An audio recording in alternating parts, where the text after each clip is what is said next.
छत्तीसगढ़ के मुख्यमंत्री भूपेश बघेल बुंदेलखंड के दौरे पर हैं। इसी क्रम में आज उन्होंने झांसी के होटल श्रीनाथ में प्रेस वार्ता की है, जिसके बाद कांग्रेस प्रत्याशी राहुल रिछाड़िया के लिए जनसंपर्क किया है। इसी दौरान उन्होंने जनता से कांग्रेस को वोट देने की अपील की है।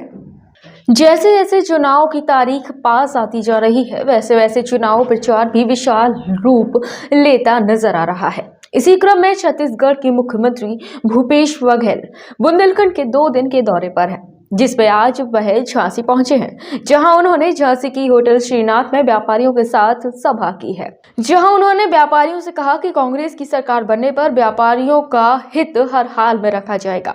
साथ ही भूपेश बघेल ने व्यापारियों को भरोसा दिलाया है कि यूपी में सरकार बनने पर व्यापारियों को हर हाल में जीएसटी को लेकर राहत देने का काम सरकार करेगी। वैसे तो यूपी विधानसभा चुनाव में हर पार्टी अपना पूरा जोर लगा रही है। जैसे जैसे चुनाव की तारीख करीब आ रही है, प्रचार और प्रसार बढ़ता जा रहा है।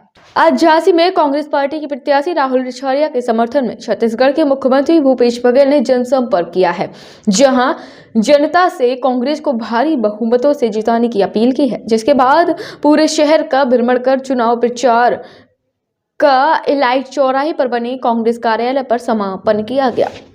और यही हमारी पहचान है। आज झांसी में कल भी व्यापारियों से बात किया, आज आम जनता से मुलाकात मैंने की है। महंगाई से, बेरोजगारी से सब लोग त्रस्त हैं। जो कुछ भी यहाँ काम हुआ है कांग्रेस के शासन काल में हुआ, उसके बाद यहाँ का विकास अरुद्ध है और इसलिए झांसी की जनता ने अब ठाना है इस समय परिवर्तन होगा। परिवर्तन की लहर चल रही है और भाई राहुल अच्छे मतों से जीत के जाएंगे। क्या लग रहा है मुख्यमंत्री क्या है चुनाव में इस बार? मुख्य मुद्दा यही है, किसानों को दाम नहीं मिल रहा है, नौजवानों को काम नहीं मिल रहा है, महिलाओं को सम्मान नहीं मिल रहा है। हमारा मुख्य मुद्दा यही है। राहुल गांधी को छत्तीसगढ़ में आज एक महिला की भूख से मौत हुई है, आदिवासी महिला की। सर योगी ने ये बोला है कि राहुल गांधी योगी ने ये बोला है कि भाई बहन ही कांग्रेस के लिए डूबेंगे, आज बोला है। योगी अपनी कुर्सी संभाले, अयोध्या से लड़ने वाले थे, उसे मठ में बिठा दिया भारतीय जनता पार्टी, और शाह और मोदी दोनों योगी की निपटार है, उसकी चिंता पहले करें। क्या जिंदा की आत्मा है सर उसमें? मैं विवेक जैन, झांसी व्यापार मंडल का जिला अध्यक्ष। मैं आपसे पूछना चाहता हूं कि हमारे बुंदेलखंड में कुछ फसलें होती हैं जो बहुत ही उन्नत किस्म की होती हैं। यहाँ काफ़ी सारी चीज़ों का प्रोडक्शन भी होता है। इस चीज़ को आप छत्तीसगढ़ से व्यापारिक दृष्टिकोण में किस प्रकार देखते हैं? फसलें होती बताइए। यहाँ पर अरबी की फसल बहुत अच्छी होती है, यहाँ पर अदरक की फसल बहुत अच्छी होती है, यहाँ काफ़ी सारे रॉ मटेरियल्स हैं मकान बनाने वगैरह के जो यहाँ बहुतायत में होते हैं। उनको आप छत्तीसगढ़ में व्यापारिक तौर पर किस तरह से देख सकते हैं? दूसरी सवाल ये है कि जो हमारे व्यापारी भाइयों को जीएसटी को लेकर परेशानियां झेलनी पड़ती हैं, तो आपने अपने प्रदेश में या कांग्रेस ने अपने शासित प्रदेशों में क्या किसी प्रकार की राहत देने की कोशिश की है, या किसी प्रकार की आगे आपके पास कोई योजना है जो आप क्रियान्वित कर सकते हैं? जय व्यापारी जय व्यापार। सबसे पहली बात यह है कि जो फसलें यहाँ हो रही है, या तो उनसे जुड़े हुए उद्योग लगाएं, और उद्योग लगाएंगे तो निश्चित रूप से उसका लाभ स्थानीय तौर पर रोजगार के रूप में मिलेगा और 4 पैसा आपको अधिक मिलेगा।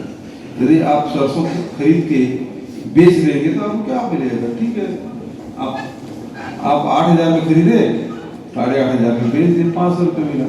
लेकिन यदि इसे तेल बेचेंगे, तेल बनाएंगे तो कुछ लोगों को रोजगार भी मिल जाएगा। और फिर बाबा रामदेव क्यों कच्चे खाने तेल बेचे? भाई आप भी बेच सकते हो, आप क्यों नहीं कर सकते? यहाँ जो चीजें मान लो आपके दाल हो रहा है, तो दाल केवल सीधा ऐसा मत बेच दीजिए, उसे प्रोसेसिंग कर लीजिए। गांव की महिलाएं खाली बैठी हैं तो उनको काम दे दीजिए, उस हिसाब से उसका मिल बना दीजिए, और मिल बना के उससे आप काम करेंगे तो 4 पैसा दे मिलेगा, लोगों को रोजगार भी मिलेगा। जॉब स्विच करने की सोच रहा था, तो मेरी कुछ सिटीज के ही मन में जहन थे, जैसे कि बेंगलोर हुआ, चेन्नई हुआ, हैदराबाद या दिल्ली एनसीआर। ऑल्दो नोएडा भी एक एनसीआर का पार्ट है, यूपी में है, पर हम इतना कंसिडर नहीं करते कि वो यूपी का हिस्सा है, बिकॉज वो एनसीआर का लगा हुआ हिस्सा है।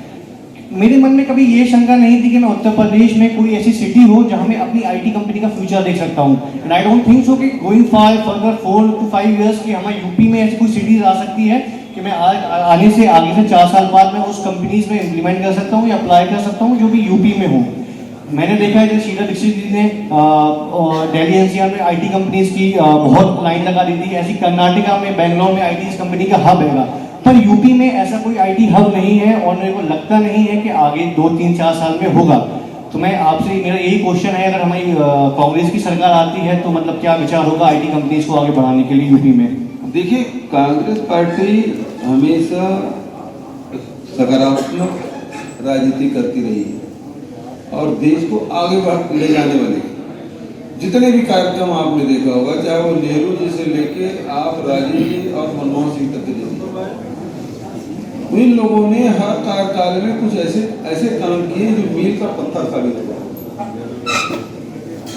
नेहरू जी के समय सब IIT, IIA और शुरुआत हुई, भाभा एटॉमिक रिसर्च सेंटर और जितने भी उस समय संस्थाएं उनकी शुरुआत की, जिसके कारण से आज हिंदुस्तान उस स्थिति आज खड़ा हुआ।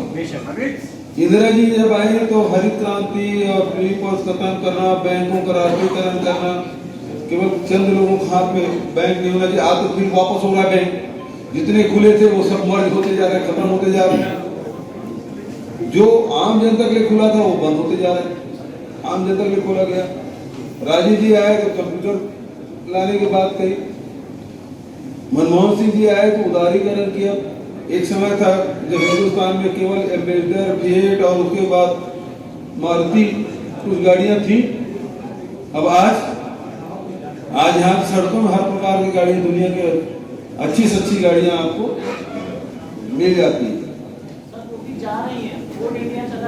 वो उदारीकरण के कारण से लोगों के जेब में पैसा आया भी और व्यापार भी चमका और उसके साथ साथ गरीबों के लिए उन्होंने मनरेगा भी शुरू किया ताकि आम जनता की जेब में भी पैसा जाए।